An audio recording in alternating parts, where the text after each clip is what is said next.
बिस्मिल्लाहिर्रहमानिर्रहीम। अस्सलाम वालेकुम। इसने घर से भागने का बड़ा फैसला कर लिया था। फैसले से अपने बॉयफ्रेंड को आगाह किया। वो खुशी से चिल्लाया, यह हुई ना मोहब्बत। घर से भागने के लिए पिछली रात का वक्त तय पाया गया।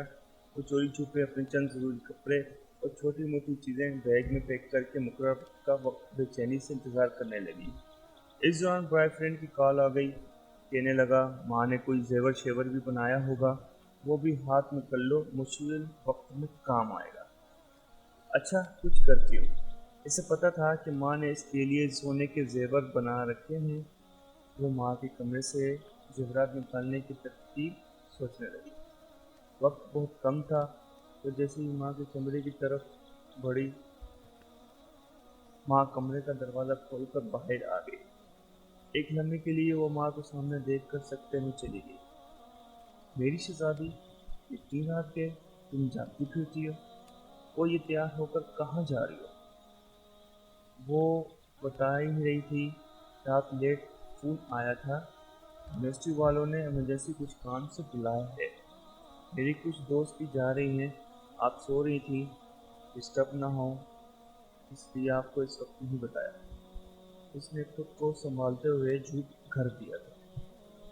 अच्छा, तुम मेरे कमरे में ही बैठो, मैं तुम्हारे लिए कुछ बना कर लाती हूँ। माँ किचन में चली गई। वो माँ के कमरे में दाखिल हुई। बहुत अच्छा मौका मिल गया है, इसने ये सोचते हुए जल्दी से पेटी का दरवाज़ा खोला। तो सबसे पहले इसकी नज़र अपने लिए बने लाल रंग के बहुत प्यारे लहंगे पर पड़ी, जो उसकी माँ ने खास तौर पर शादी वाले दिन के लिए इसकी पसंद से बनवाया था। माँ अक्सर कहती रहती थी, जब मेरी बेटी इसे पहन कर दुल्हन बनेगी, शहजादी लगेगी। शहजादी एक से बढ़कर एक अच्छा सूट, बेहतरीन बिस्तर, डिनर सेट और न जाने क्या क्या सामने आ रहा था। बहुत सी कीमती और खूबसूरत चीज़ें तो ऐसी थी जो माँ ने चोरी चोरी बना रखी थी, जिनका इल्म इसे आज हो रहा था। चीज़ें उलट पुलट करते करते आखिर जेवरात इसने ढूंढ ही निकाले, लेकिन इसका दिल और दिमाग चकरा कर रह गया था। जेवरात इससे उठाए नहीं जा रहे थे। इसने कमरे में नजरें दौड़ाई तो देखा, फ्रिज, मशीनें, बर्तन, सब कुछ इसके लिए रखा हुआ था। एक माँ के कमरे में, एक दुल्हन के कमरे में, एक दुल्हन का मुकम्मल सामान पड़ा था। जमीन ने से झंझोड़ा और सोचों में गुम हो गई। माँ को कोख माँ को कोख से जन्म लेने से लेकर अब तक माँ बाप ने मेरे लिए क्या नहीं किया।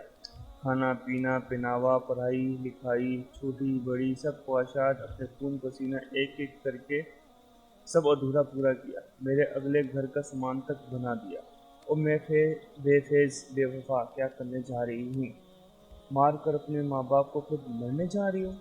मोहब्बत का समुंदर घर में है और मैं मोहब्बत का दरिया सर करने जा रही हूँ। इसकी आंखें भीग गईं। इसे अपनी आला तालीम, अपनी हमाकतों पर खूब रोना आ रहा था। इस दौरान माँ आ गई। ये लो मेरी शहजादी, अपनी पसंदीदा पराठा खाओ। इतना सफ़र है यूनिवर्सिटी का, मेरी शहजादी को भूख लग जाती। वैसे भी आखिरी दफ़ा यूनिवर्सिटी जा रही हो। स्कूल से लेकर कॉलेज यूनिवर्सिटी तक तेरी माँ ने आज तक तुझे बगैर नाश्ते के नहीं भेजा। आज अगर तू बगैर नाश्ते के चली जाती तो तेरी माँ को मरते दम तक इस बात का दुख रहता। माँ की बात सुनकर बेख्तियार वो माँ के गले लग गई। कर फूट फूट कर रोने लगी। माँ ने माथा चूम कर आंसू साफ करते हुए पूछा, मेरी शहजादी क्यों रो रही है? वो नजरें चुराते हुए कहने लगी, माँ मुझसे कितनी मोहब्बत करती हो ना। ये भी कोई बात हुई? अब माँ से बढ़कर भी भलाई कोई मोहब्बत कर सकता है? इस दौरान इसकी मोबाइल की घंटी बार बार बजने लगी।